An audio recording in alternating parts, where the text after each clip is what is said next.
The Stanford Cardinal 2024 season preview episode on the Sports Gambling Podcast Network is brought to you by Underdog Fantasy. Underdog's giving away $15 million in Best Ball Mania 5. They just dropped college football best ball, so check it out with the promo code TCE SGPN to claim your first time deposit offer of up to $250 in bonus cash. UnderdogFantasy.com promo code TCE SGPN. We're also brought to you by Rhythm. Rhythm has the best AI picks and projections, and their football models are almost live. Claim your free 7-day trial period today by going to sportsgamblingpodcast.com/rhythm. That's RITHMM. Once again, that's sportsgamblingpodcast.com/rhythm. And remember, as always, folks, too, let it ride. This is Dan Hawkins. You're listening to SGPN. Let it ride.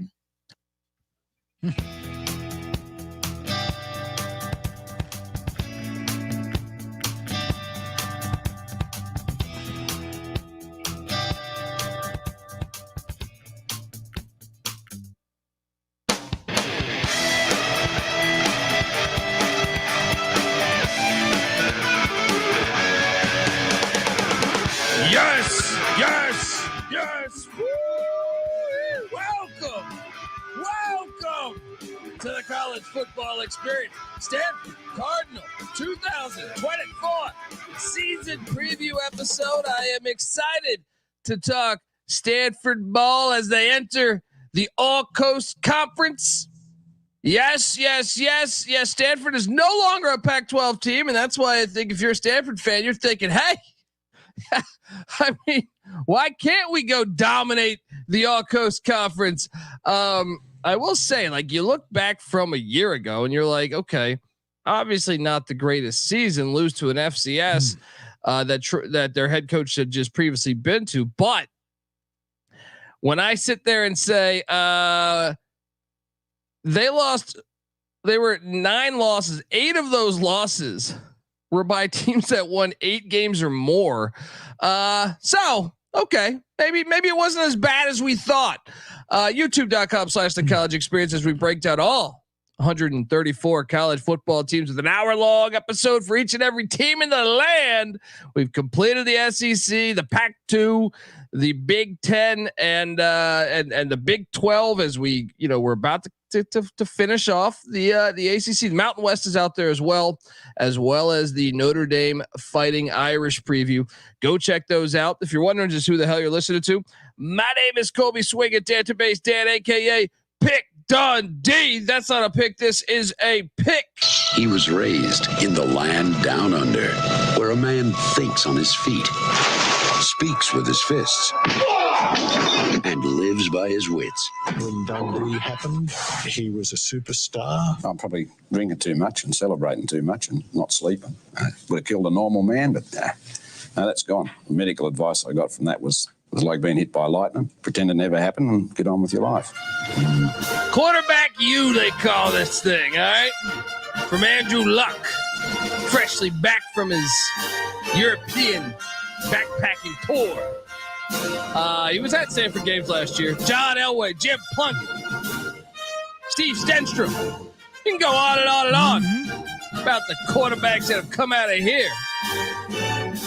I am joined by a guy who lives, breathes, eats, sleeps Stanford Cardinal football. Some know him as the Bet Detective. Some know him as Scumbagger Vance. Some know him as Moby Gerhart. He is the host of the Bottom Line Bombs. Give it up for CJ Sullivan. How are you, pal? All right. How we doing here? Don't forget about the David Mills of recent They got guys, buddy. Yeah, absolutely. I love Stanford Cardinal. Got to go back with them. I've been to the Stanford Cal game or Stanford, Oregon. I seen him play Oregon back in. I used to love the old Harbaugh Stanford Cardinal with Toby Gerhart and those boys. He had. I mean, I don't know how he got away with it. Be honest with you, it was like 95% white. He had an entire white backfield, like secondary running back. Richard Sherman was on the team though. Richard Sherman was on it, and he put him a wide receiver. Dude, let's put him on all. Yeah, put him everywhere on the field. No, they're keeping the white running back alive. I mean, Absolutely. whether it's Tommy Vardell, whether it's Christian McCaffrey, or Toby Gerhardt, you could go on and I'm forgetting some too. They had who was the running back, the fullback for the Raiders in the 90s or the 2000s? He was from John Stanford Ritchie. Too. Yes. He was from Stanford. Yeah, goddamn right he was. Scott Frost did play some at Stanford, and they ran in there. Say what you want about Stanford football, their coaching tree is phenomenal. Obviously, you know, Harbaugh, Troy Taylor was really good in the FCS. We'll see how he does in year 2, but you know, they've had really good head coaches over their runs. Bill Walsh, obviously Dennis Green, stuff like that. We're going to talk more about that, but where are you at with Stanford? Like as they enter this, they go on this voyage to the All Coast Conference to take on all these teams except Cal on the East Coast. Yep, Stanford in the ACC, which makes all the sense in the world. So, yeah, I don't like that at all. They're gonna be a little bit better. They were bad last year, obviously. It was funny. All 3 of their wins were on the road, including, of course, at Wazoo, which is a huge win. Colorado was probably their win of the year, their game of the year, and with 29, they were down 29 points, came back and won. Mm-hmm. With Elic Ayomanor, however you want to pronounce that, one of the best receivers in the country. Yeah, so they'll have more talent. They'll be a little bit better, but I'm not expecting great things from them. Especially with the travel they're gonna have ahead of them. We'll dive into it because I'm a little encouraged, buddy. I'm sure you are. I'm a little encouraged.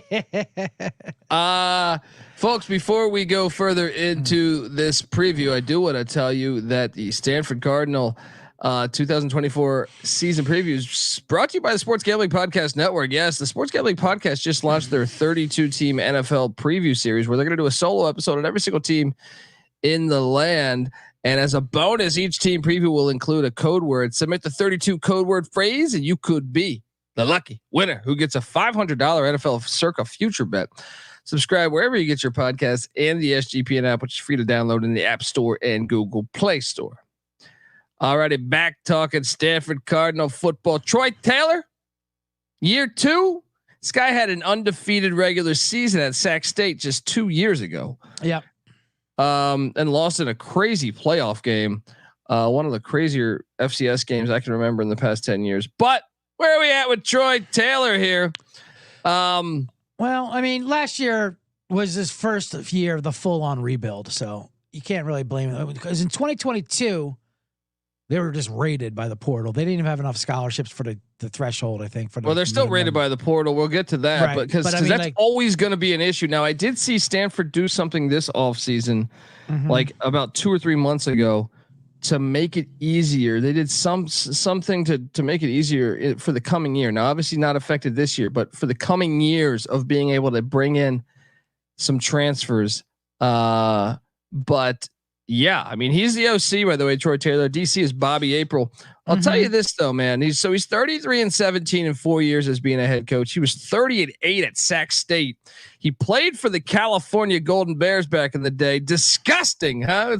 Look, Cal basketball gets Mark Madsen from Stanford. Stanford's like, okay, we're gonna grab Troy Taylor from your lineage. I do think though it's important to mention that those losses last year. First off, Sac State's a very good FCS. They've won. Yes. I think they've won. So not only did they keep Andy Thompson, who used to be Troy Taylor's DC, he's now the head coach at Sac State. So he had gone up against them in practice every season. But Sac State has won a few FBS games in a row now. I feel like 3 or 4, I think. But dude, look at the other losses. A 1-point loss to Arizona. That Arizona won 10 games. Yes, they got blown out by Oregon. Okay, they have that 29-point comeback at Cal. They get blown out to UCLA. Dude, you remember the Washington game? They had Washington on a 4th down. They almost beat the Huskies, man. If you watch that game, they should have beat the Huskies. The Huskies should have lost a couple games last year, but that's neither here nor there. But yeah, there were definitely some games. The Sac State, of course, was brutal. No way around that. I'm sure that'll make the next slide, the Canva humiliating loss slide. Yes. But other than that, yeah, there are definitely some questions. I'm laughing, not to interrupt, because I'm looking at the old logo there. I was at a game. I knew people that played at Stanford. They would tell me a story how one time they did a tribute like to the classic, Rose Bowl champion Stanford's 1948. It's all these old guys in their 90s that come out in their full on Indian sweaters, and these bunch of libs they don't realize that used to be their mascot, and they're like, boo! What the hell is this? And it's these old men in Indian sweaters, like, what? This is what we were. Yeah, look, there's nothing wrong with honoring the fucking history of the country. Yeah, I'll say that one's fine. There's a couple of them in there though. That's well, you'll see them in a minute. They're like old Disney cartoons. That single feather. It's makeup. It's not good. That one's at least proud for sure. Yeah, I mean, I just think it's ridiculous. Like we should honor their history. Like, in my opinion. Now you know why it's a tree. What is the worst loss? But my point last season, dude, is like when you have losses to, in my opinion, the Pac-12 was the second best conference last year. You could argue it as potentially the best between them and the SEC. And they get Notre Dame every year in the non-con. So to me, like Notre Dame, Oregon, Washington, those three, all top 10 worthy to me. Sure. And then, Arizona was right on the outside of the top 10. And Oregon State as well. So you get 5 top 15 to 20 teams. And then USC and even like Washington State and stuff, and UCLA were all solid. I mean, Washington State was 5-7, but I believe they were better in their record. But I don't think they're as bad as 3-9 elsewhere. I think that's an incredibly hard schedule. Yeah. Like I said, I don't judge them because it was a full on rebuild last year. They got a little bit there with Ashton Daniels, but that defense was bad. Everything was bad. But you're right. They play competitive. Listen, like you said, they always have good coaching. They're always game, Well, they can recruit better than most. That's what, like, one thing I will say is, like, it's not like Northwestern.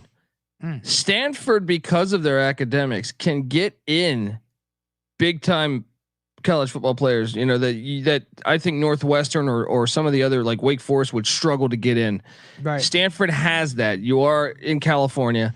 It's so prestigious to get that degree. It's the Harvard of the West. Yeah. So Stanford does get in to me, a different caliber athlete than those schools get. Sure. Bad loss, worst loss since the turn of the century. They got 2 FCS losses on here. No, your boy Walt Harris is responsible for one of them.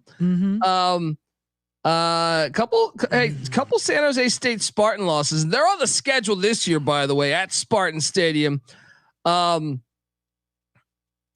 Which is the worst there? It's the Sac State one. I don't know. I kind of think it's the UC Davis one, 20-17. Phew, that's no good, right? But Sac State was pretty bad. At home for Sac State, that was. But rough. To me, there's like UC Davis. You can negotiate me with that one. I can. I was on Sac State last year because I just thought Andy Thompson's got a veteran Sac State team that practiced against Troy Taylor every year every day for the past couple of years. So I just thought, there's a huge advantage for Sac State there.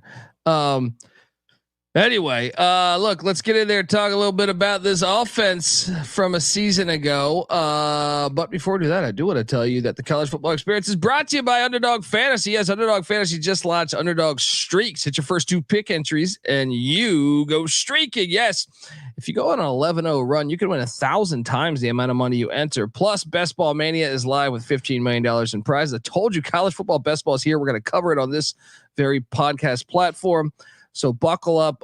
You can now use specials and boost on all flexed entries. So sign up. And when you do, sign up with the promo code TCESGPN to claim your special pick. Plus first time deposit offer of up to $250 in bonus cash. UnderdogFantasy.com. Promo code TCESGPN. We're also brought to you by OddsJam. OddsJam is your one-stop shop for beating the sports book. Yes, OddsJam uses millions of data points across every U.S. and Canadian sportsbook to show you the best value plays for your money.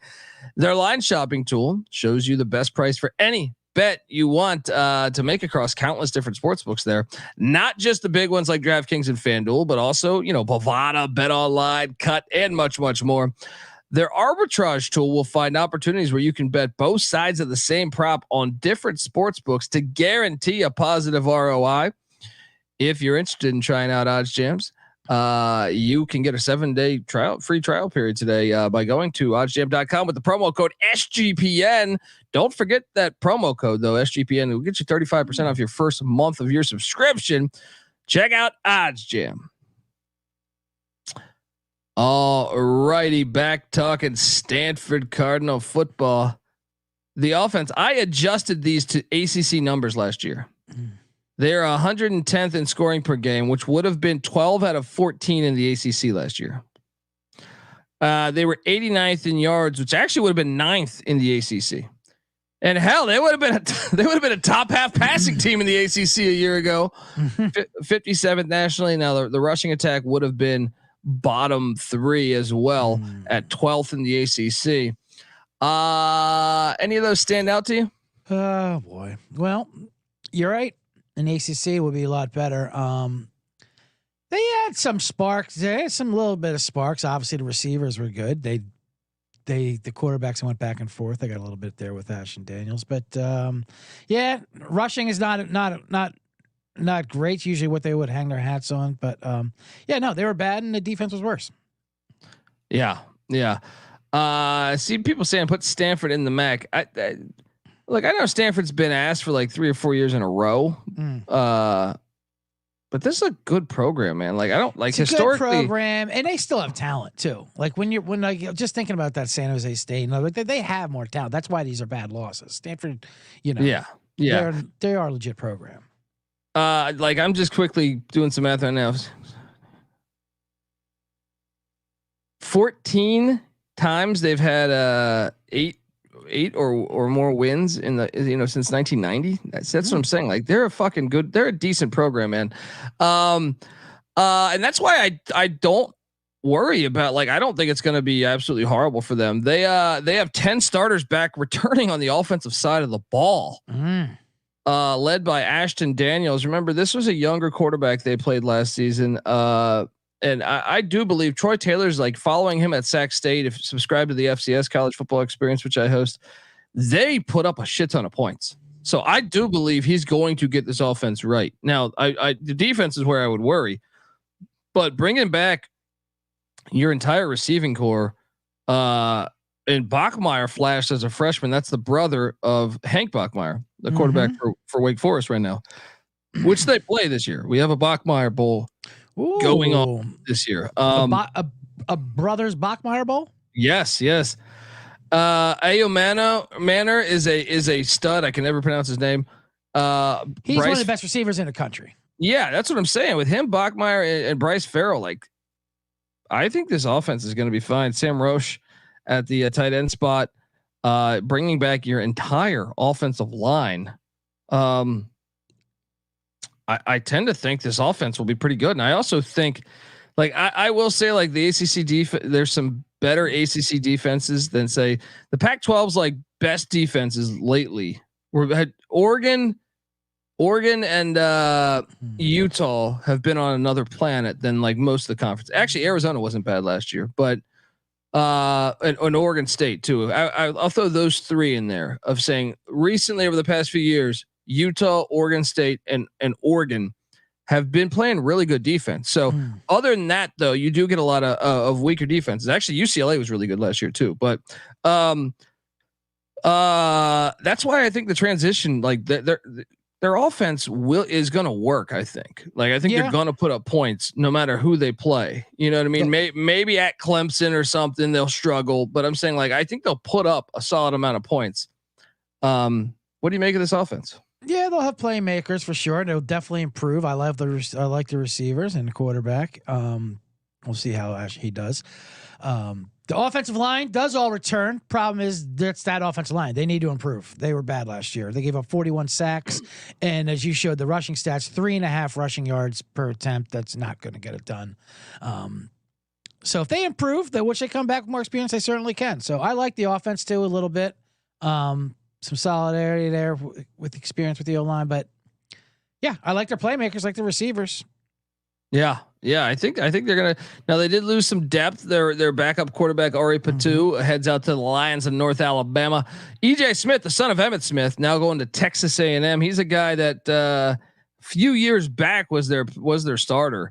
I think he started some last season for them too. But I know he tore an ACL somewhere in there. Urasek is a stud tight end for them. So. Look, I know that Georgia came in and swiped him. That is a substantial loss.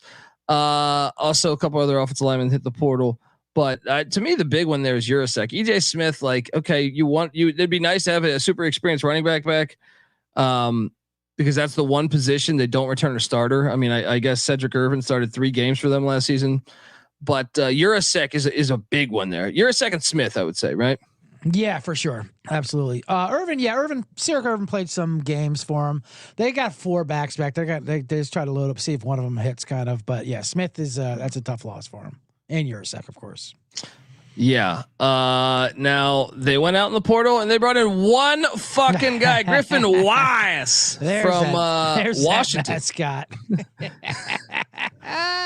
He's covered in a chicken pox filled blanket they were given by the white man.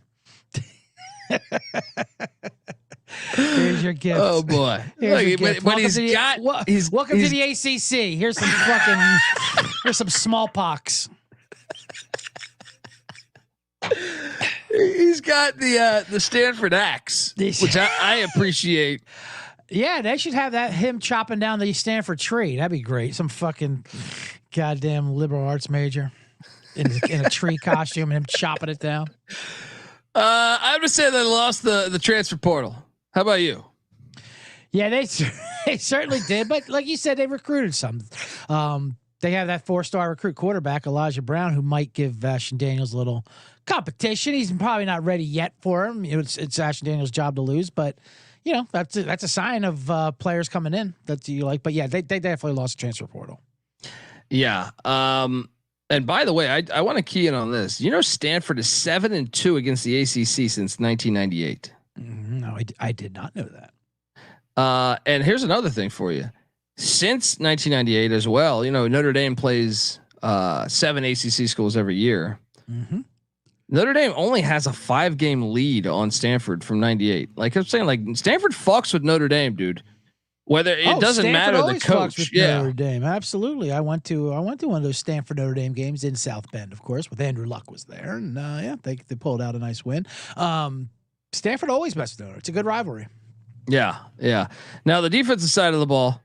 I adjusted these to ACC numbers and they would have been the worst in every single stat except rush defense. They actually have a much better rush defense than 3 teams in the ACC. Yeah. But man, dead last as far as the other one: scoring per game, yards per game, pass defense per game. That was year 1. To be fair, it was year 1 of Bobby April's tenure there. But and the reason why I'm encouraged that maybe he came from Wisconsin, and I feel like Wisconsin under Jim Leonard, he was under that staff at Jim Leonard. Yeah. I wonder at some point if they do turn the corner, but obviously that's still the thing I worry about. Cause you go back to Sac State, those Troy Taylor teams, they would win these crazy shootouts, like 55-44, you know what I mean? So like, we'll see if this will fly, but, obviously adjusting those numbers, they would be dead last in a lot of those categories. Something they got to work out. Yeah, no, those aren't good. They gave up the most passing yards in the country. Now, to be fair, and I must say this because they listen to the quarterbacks they played: Caleb Williams, Noah Fafita, Bo Nix, Shador Sanders, Dante Moore, Michael Penix, Cam Ward, DJU, and Sam Hartman. I mean, they literally played. I think they played maybe the toughest schedule in the nation at quarterbacks. Yeah. So you won't have to go through that gauntlet of how many of those right now? How many solid of those? Point. Yeah, solid point. I mean, obviously, in the play, and like I said, that they They were ransacked by the portal a couple years ago where they didn't have any scholarships, basically below the threshold. Their defense was in worse shape than their offense. I think almost every starter wasn't even in the 2 deep the year prior, like it was, it was just not, there was nothing there for them. So those numbers are bad, but there's reasons for it. And like you said, combination with a murderer's row of quarterbacks, not good. Yeah. And even their non-con quarterbacks, like that Sac State kid, I think actually has a shot at the NFL, and same with Braden Shager for Hawaii. We had June Jones on the show the other day, and he was saying like he thinks he's going to get drafted in the NFL draft. So like, I mean, last year you wanted to get Utah, who was on their 4th string quarterback. Stanford didn't get him. You wanted to get Arizona State, who was just a mess at the quarterback position. Stanford didn't get him. So they kind of got the murderer's row, and then when you add in the non-con of pretty much 3 good quarterbacks, it's a crazy schedule from a quarterback point of view. Gonna talk more about this defense in a second and what the portal gave and took away. But before I do that, I do want to tell you folks out there that the Stanford Cardinals season preview episode is brought to you by Rhythm. If you're not checking out the AI picks and props from Rhythm, then you are missing out.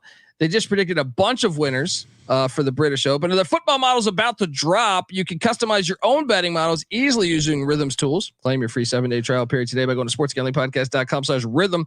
That's RITHMM. That's sportsgamblingpodcast.com/rhythm. We're also brought to you by Circa Survivor and Circa Millions. Circa Sports is back with Circa Survivor and Circa Millions, giving away $16 million in guaranteed prizes. If you don't have a trip booked yet before, for Las Vegas before football season, may I recommend Ultimate Contest Weekend? It is a great time to go out. You can hang with our pals, Stagger the Money Green and Ryan Real Money Kramer from the Sports Gambling Podcast, and enjoy some of the open bar events at the greatest sports book in the world, August 22nd through August 24th. Use the promo code SGP15, by the way, to save you 15% off your hotel room there at Circa for that weekend. Sign up in person at Circa Sports between now and September 7th and use a proxy to play from anywhere. We even have a deal with football contest proxy.com to save you $50 with the promo code SGP. So hop on over there and let it ride. Back talking Stanford Cardinal football. Yes, the defense returns 8 starters. They also do bring back their punter. They are breaking in a brand new kicker in Emmett Kenny. Which could matter in a lot of these close games if there's a lot of close games there. But you bring back both ends, Anthony Franklin, David Bailey. You got Bernadelle and Sinclair in the linebacking core. And I know they're excited about a transfer coming in. We'll talk about in a second, but both corners, both safety, the entire secondary's back. Mm-hmm. Problem is they weren't any good last year, but like I said, I will say, like looking at the quarterbacks on this year's slate, they can exhale a little bit. There's a few good talents in there. Yeah, absolutely. And just to harp on that kicker thing, they lost Josh Carter, who was probably the most reliable kicker in the country, I would say, last year. I mean, he was, as soon as you cross 50-yard line, you were in scoring range with him. He was great. They kind of relied on him a little too much almost as a safety blanket, and they weren't aggressive enough. But looking at those players coming back, I like Colin Wright in the secondary. The rest of the secondary was garbage, but he could be, you can get him in the ACC. He could be one of the better corners in the ACC. I can see that. And their linebackers they're definitely their playmakers there. Sinclair and Bernadelle there. They're the key of what they brought back. They're the best players they brought back. Yeah, and in the portal they did lose a couple guys. Obviously, Jackson Moy to Tennessee was a vital blow. Also, Lance Kennelly to Arizona to Wildcats. But the big one also is other safety to Utah as well. They did get hit. They get fucked up in the portal every year. Let's be honest. Man, some people can't cut it in the labs out there and stand Palo Alto. Academics even gets a little too much, so they go to even Bucknell. Bucknell came in. Yeah, right. Bison snagging your kids, snagging your players. They went out and got a couple guys too. So this is their second guy from Washington coming in. So national championship team with Green there in the secondary. Our poor guy's back with the pneumonia now. This poor Indian. You don't think they should rep that, huh? I think they should. I mean, I like it for sure. I think we shouldn't forget their history, right? Shouldn't forget. Well, that's one way of looking at it. I'm serious. Yeah. I'm being dead serious. Like, I don't think. I think by taking it off shit, I think you're trying to erase it, and by acknowledging it, it's healthier in my opinion. Yeah, you don't have to advertise it though. I would say. I mean, but why is that negative? Is what I'm wondering. I'm saying that one's not as negative. There's some out there that were negative. I don't know how deep you go into the I think you've seen them all by this point. No, well, in that case, then let me educate you here a little bit. Show me one. You got one? Yeah, I'll put one in. Let me see where I can. Let me see if I can put one in the chat, maybe, or something. Send me the link. Send me the link in the chat. I'll try to find it. But yeah, Clay Patterson comes in on the D line from UNLV. UNLV had a fantastic season a year ago in the Mountain West. And then the big one here, Galvin from Northern Iowa. He was a flip from Wisconsin. I think it had something to do with this DC. Bobby April. That's a big flip because he was one of the better FCS All Missouri Valley Conference linebacker. I think that's a nice get. So I mean, I know that they're never going to win the portal. You just have to accept that it's like Northwestern. It's like they're never going to win the portal. But yeah. So anyway, some of these are just incredible. Send me those because I didn't see any other ones when I was doing a deep dive. What? I Google image retro logos. Oh, you got to put racist. Oh, okay. Forgot that. Yeah, you can't put retro. You're on your MAGA sites. You can't go down your deep undercover ones. What are we looking at here? Did you send it? Oh man, here, let me just put. Look at all of these. Look, hold on. Let me type it in, and then I'll just share the fucking screen. All right. Now here, yeah. Here, I can share the screen. Here, I'll just put Stanford racist logos. I'll put this link in the chat. Whoa, that's a long link. Oh, is this like the? This is when they would come out with this on the sweaters. This is the alumni. Wait, dude, you got to put it in the. Not in the chat for everybody, but the chat for me. Oh, well, too late. All right, I'll delete the comment. See it. Is it the one that is all black and white? There's colored one. There's some are colored red. And there's some black and white. There's okay. Hold on. I'm sharing my screen right now. We're gonna do this. Hold on. Hold on. Right. Go ahead. Share the screen. YouTube.com/the college experience. We're gonna debate racist logos or not. We got that? We got it right now. Okay. What are we looking at here? Which one are you saying is? Who are we looking at here? Which one is? It's the tomahawk. It's the tomahawk one. Well, that one in the upper left isn't great there. The one's in the one next. Dude, that had to be like 1890. They didn't even put any fucking color on that. No, sir. That was I'm telling you, there's living players that wore that on their fucking varsity sweater. Top left. Absolutely. That's not. I know it feels like an old Disney cartoon. Yeah, it just feels like, why didn't they add color if they were wearing red? Because their uniforms go back, quite a ways with red. Yeah, I mean, then you got this one down here. You know what I mean? Hold on, let me click on it. This one. Yeah, click it on. That one. Oh, that's pretty. How about this one? I mean, oh my God. That's Syracuse. Wait, that's Syracuse. Right. There's other ones. But that's from 1996. Actually, I think it's just good. John Wallace wore that on his jersey. Look at that Stanford. Are you fucking kidding me with those feathers? This one? No, that one's great. Oh, there we go. That looks like the Blackhawks, man. Well, I'm not saying that one. That's a proud one. It's the one with the huge nose that goes down to his goddamn chin. This is your complaint. That's not good. This one too, I think. Yeah. This one's bad. Oh yeah. Come on. That's goddamn Hanna-Barbera fucking. Oh, they got a bobblehead going on. Listen. Look, I just think we should own into. Yeah, you're right. Maybe on some of those, but dude, I'm serious. Like I will argue all day that like deleting it is not the correct way of going about. Just we're supposed to remember what happened there. We're supposed to, you know what I mean? Like I would argue that. That's what I would say. I mean, well, some of those logos. You're saying we should switch back to it. They shouldn't switch back to it. But you're right. They shouldn't act like it never happened, for sure. Well, yeah. Well, that's essentially what's happening, though. I feel like. Not here. Not on our show. Yeah, that's what I'm talking about. Let's go. The win total set at 3.5. Surprised by that number? Yeah, no. I mean, what, they won 3 games last year. You'd think they would last year's schedule is way harder than this year's. Yeah, you'd think they would improve going to ACC, but also with the ACC, and we're going to see once we get to the schedule, they're flying all over the damn country week in, week out.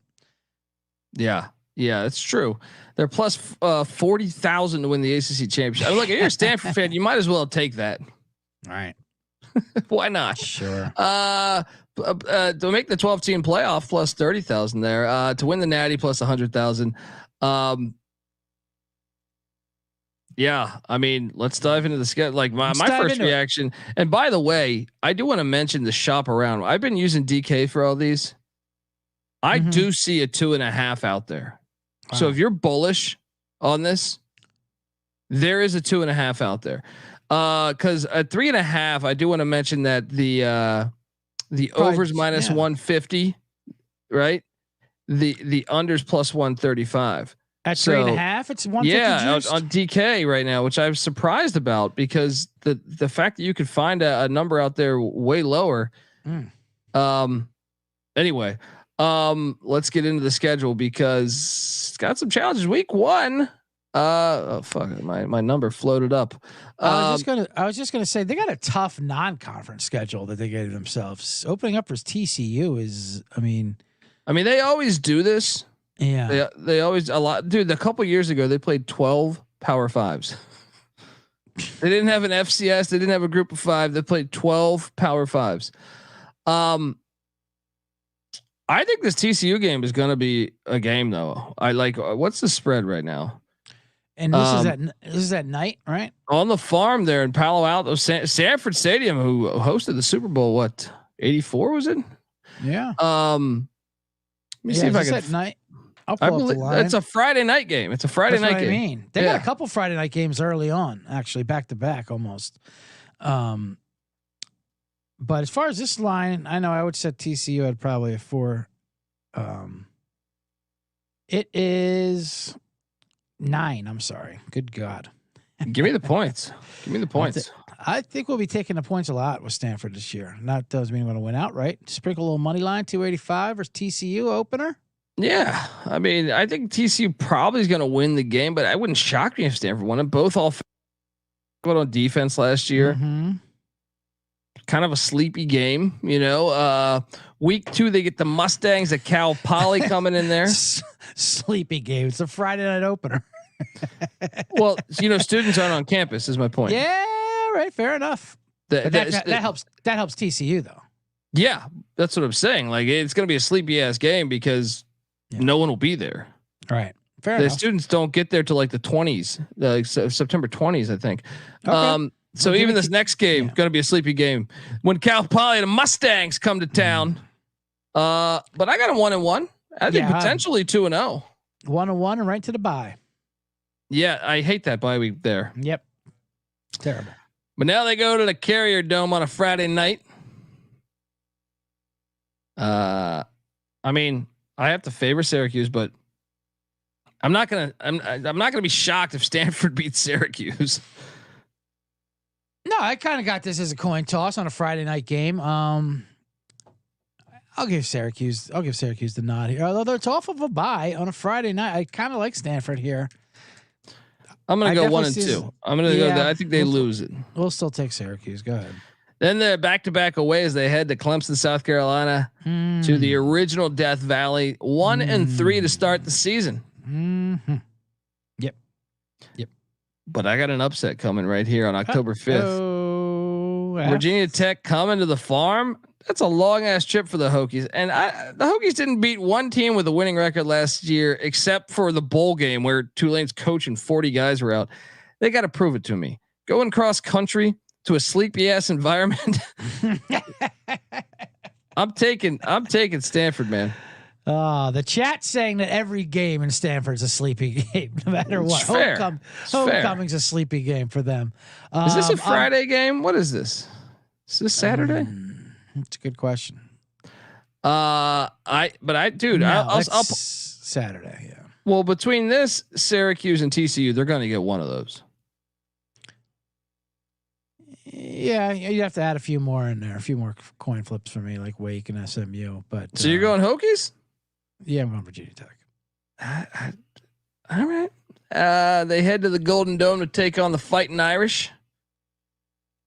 There's a bloodbath. Yeah. So that puts them. I got them there at 2-4. You got 2 wins. I got them at 1-5. Then they're home to the SMU Mustangs. Okay. I think this game's winnable. I think this game is winnable. I can get talked into beating SMU at home. SMU's got a hype train that I'm not fully on board with. I'll be honest. I think the next 2 games are winnable. Yes. Maybe even the 3rd game. NC State loses to someone they shouldn't lose to every year. That's all I'll say on NC State. But SMU and Wake, I'm giving them at least 1 win there. Yeah, I'll say they lose Notre Dame. They beat SMU. They beat Wake Forest. I like those back-to-back wins. They're losing NC State though, for sure. I got a question. Syracuse, Clemson, back-to-back on the road. Do you just stay out east for that? Like the NFL teams do that? Stanford's got the money to do that. I mean, just fucking, hit the road a little bit, have a little vacation out there, hit the east, hit some See old Niagara Falls. Yeah. You know what I mean? Right. Go upstate New York, then take a nice little road trip down there. I mean, they're going to fly back and forth. This is a crazy schedule. Why are they in the ACC? This is a joke. But dude, I think they have an advantage when those East Coast teams have to come out there. Yeah. No one gets up for a Stanford game. It goes both ways. Yeah. But back-to-back East Coast games is tough. It is, and that's why they'll lose both of those. But I got them 1-1. So we're at the same record now. I got them 1-1 against SMU and Wake. Okay, I got them 2-0 there. Yep, same record. Let's go. 3 wins. They're at NC State. I'll take NC State, but I still wouldn't be shocked. Bye week, home to Louisville. I'll take Louisville, but I still feel like this is a strange game. Mm-hmm.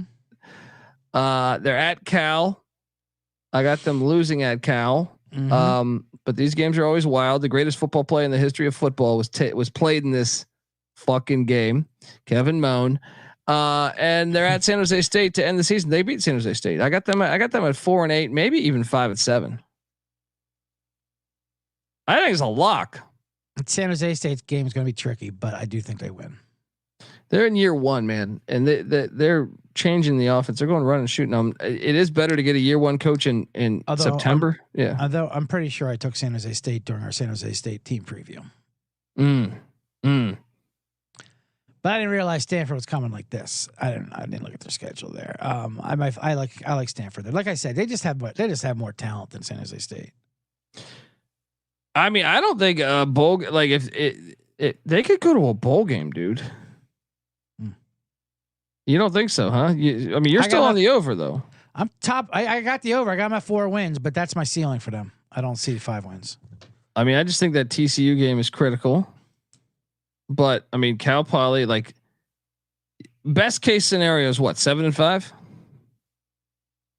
Best case, sure. I mean, they got a lot of coin flips. Worst case is definitely 2-10. Yeah, fair. I agree. The only wins I really see for sure is Cal Poly. And San Jose probably. And probably San Jose, yeah. Yeah, that's fair. They could lose all the other games. But to be fair, too, the last time they played at Notre Dame, they won. So, you know what I mean? Like the Clemson game is the only one that's like an automatic loss, right? Sure. To be fair, this time when they go to Notre Dame, they're going to get blitzed. They're going to. I mean, I'm just saying though, they were 3-9. They were 3-9, and they beat Notre Dame at Notre Dame. They do play Notre Dame tough. They played well on the road last year. It's going to be tough sled. It's going to be tough sledding this time. I'm on the over. I feel decent about it. All right. I'm on the over too. I do not feel decent about it. They're going to do this offense will fly. They'll fly. Folks, give the Bet Detective a follow. Please discuss with him which retro Stanford logos are most racist. Check out what do you got going on the Bottom Line Bombs podcast. I'm not saying well, today actually, we just started August with the first NFL divisional previews. We're going through. Did NFC North today. Started off first. Had a couple guests. I usually don't have any guests in the box. We had XL Xavier Lamont coming in doing the big man doing the Bears for tonight, and then we also had Mike Burns of Dad Boner fame doing the Detroit Lions. Woo. He's out there, boots on the ground, Saginaw, Michigan. Called from a fucking dive bar. Some guy Tom died so he can get a good seat. That's how you get seats at the bar at that place. That's your own personal seat license. So check out the Bottom Line Bombs podcast. All right. What'd you think of that? Did you catch that boxing fight just earlier today? the Olympics? Yeah, when that woman quit. Yeah, that was tough, man. It was tough. Very, very controversial. Yeah, we'll dive into that. Apparently, I know what you're getting at there.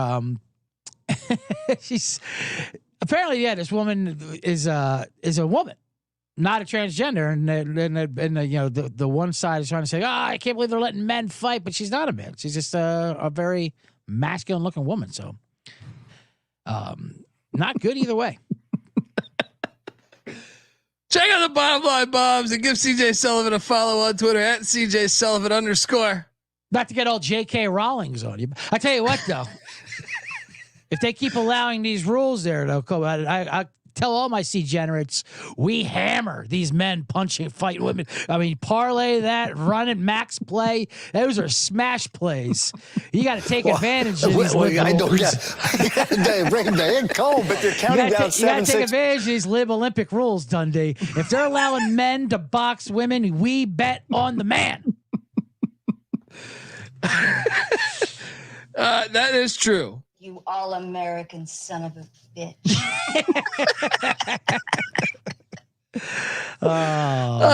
Folks, check out CJ Sullivan. He's on Twitter at CJ Sullivan _. I'm on Twitter at TheColbyD. The College Football Experience is on Twitter at TCE on SGPN. YouTube.com/The College Experience. We're breaking down all 134 college football teams with a solo podcast for every single team in the land. Stanford Stadium. Look, this is a great stadium. Go check out the Stadium Heads podcast. We give it its flowers. So check that out, and also check out the FCS College Football Experience, the College Basketball Experience. Kyle Smith coming to town from Washington State. Love that get. Also the College Baseball Experience. People forget that old John Lynch and John Elway used to be hitting dingers there in Palo Alto. And they made the tournament 2 years ago. Took on UConn early. I remember that one. Check out the College Baseball Experience, and check out the Sports Gambling podcast as well. Till next time, folks. This is the Stanford Cardinal 2024 season preview episode. You better start thinking about yours, and we out of here. Run and shoot. We can really run and shoot. And the whole team's looking, and the whole world's looking with a cameras. Run and shoot. We can really run and shoot. And you know what you're getting, 'cause the book's rewritten with a cameras. Everybody's trying to stop